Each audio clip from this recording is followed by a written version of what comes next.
प्रेम से बोले वृंदावन बिहारी लाल की, शंकर भगवान की नमः। पार्वती पतये हर हर महादेव। आइए, एक समय की बात है, भगवान श्री रामचंद्र प्रभु व जानकी जी के साथ बाबा लक्ष्मण जी के साथ बैठे हुए हैं। जीवाचारी लक्ष्मण जी हैं और राम जी बैठे हुए हैं सीता मैया के साथ। होता क्या है कि इतने में एक महिला आती है और इतना सुंदर स्वरूप बनाकर आती है। अच्छा, जितना सुंदर स्वरूप बन रहा है, किसी का अगर बने तो समझ लो कि दाल में कुछ काला है। और उस दिन खूब सुंदर स्वरूप बनाई। कौन? अरे सोपन खारा वण कई बहिनी, दुष्ट हृदय दारुण जसयहिनी। किसोपन खारा वण कर बहिनी, दुष्ट हृदय दारुण जसयहिनी। कौन? किसोपन खा, जिसका नख बड़ा बड़ा है, वो कौन है? सुपन खा रावण कई बहिनी, वो रावण की बहन है। कौन? दुष्ट हृदय, दुष्ट हृदय दारुण जसयहिनी। दुष्ट हृदय की है। और क्या है उसके में?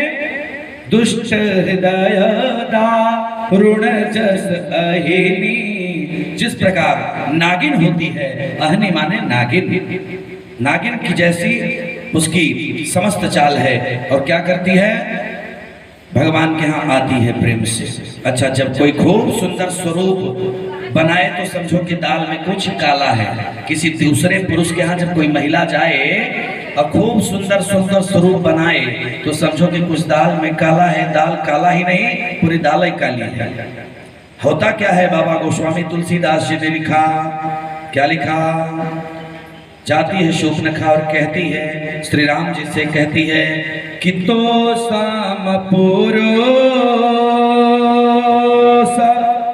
नमो साम नारे, यह संजोग विधि रचा विचारे।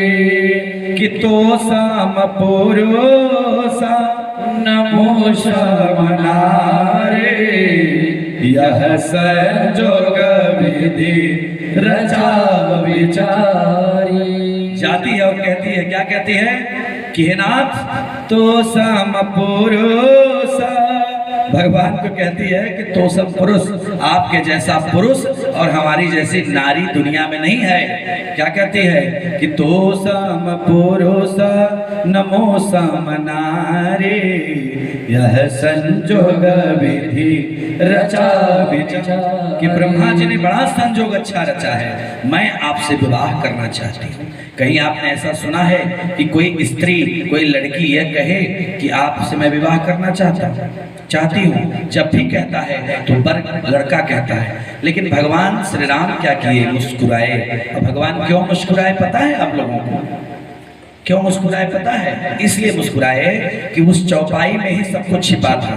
उसने कहा कि तो सम पुरुष, भगवान समझ गए कि कुछ दाल में काला है, ये हमको पुरुष कह रही है।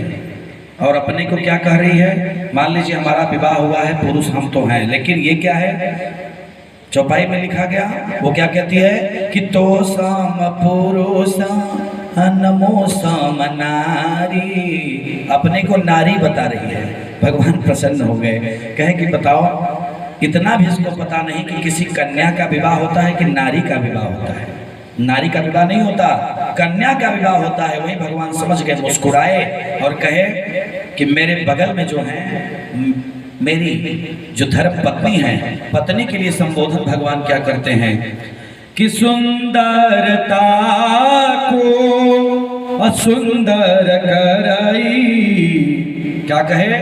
कि जो सुंदरता को सुंदर करई, वैसी हमारी धर्म पत्नी सीता है। तो मैं तुमको नहीं देख सकता, न विवाह कर सकता। जाओ मेरे अनुज भ्राता लखन लाल के पास।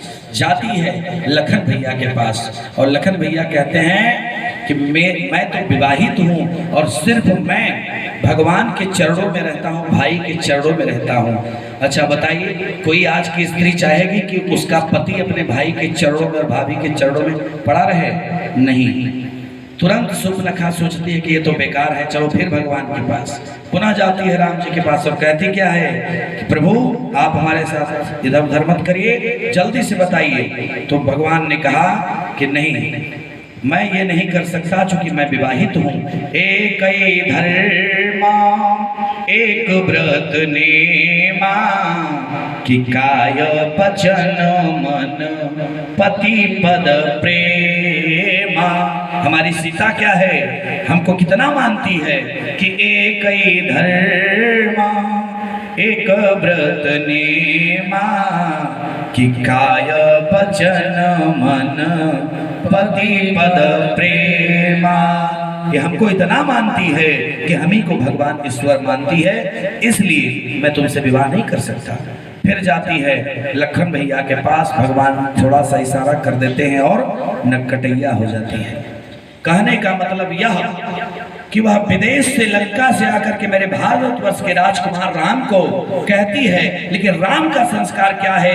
राम गजब के प्रेरणादायक हैं, गजब के संस्कारवान हैं। धर्मो रक्षति रक्षितः, राम जैसा न कोई है न कोई होगा, भूतो न भविष्यति। राम हमारे कहते हैं कि नहीं, तुमसे मैं विवाह नहीं कर सकता।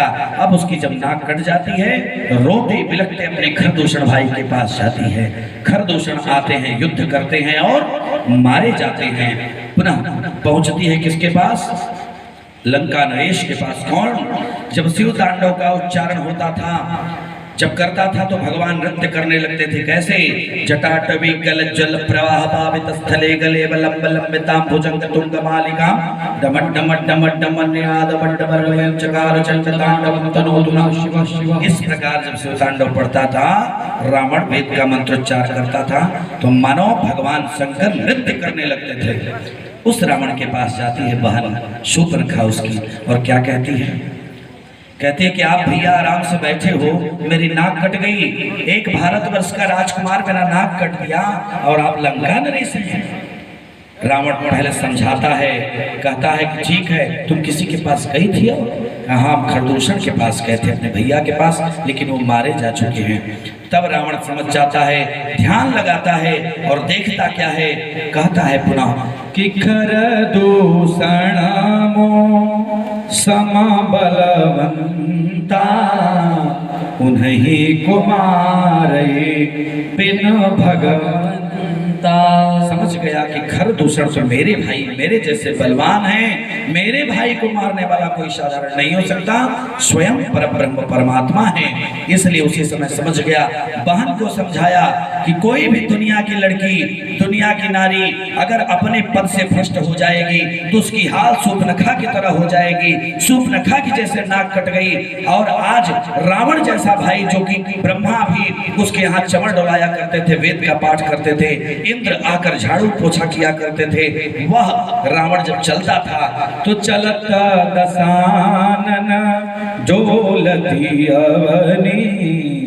जब रावण चलता था तो पृथ्वी कांपती थी, लेकिन उस रावण की बहन की आज नाक कट गई। वही रावण कहता है, रावण बहुत बड़ा विद्वान है, कहता है कि बहन, जिसकी बहन अगर अपने से पदभ्रष्ट होकर के दूसरे जगह जाकर के अपने से स्वयं विवाह का प्रस्ताव रखेगी तो उसका यही हाल होगा। जैसे आज तुम्हारी नाक कटी, लेकिन उससे ज्यादा सम्मान हमारा गिरा है। इसलिए बहन या कोई नारी को चाहिए कि सदैव अपने पति और परिवार, अपने देश, अपने राज्य के लिए जिंदा रहे सदैव, क्योंकि एक धर्म एक व्रत नेमा कि काय वचन मन पति पद प्रेमा।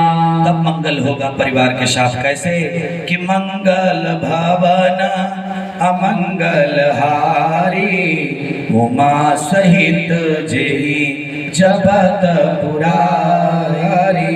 प्रेम से बोलिए सियावर रामचंद्र की जय, पवन सुत हनुमान जी की जय। नमः पार्वती पतये। श्री हरि ओम।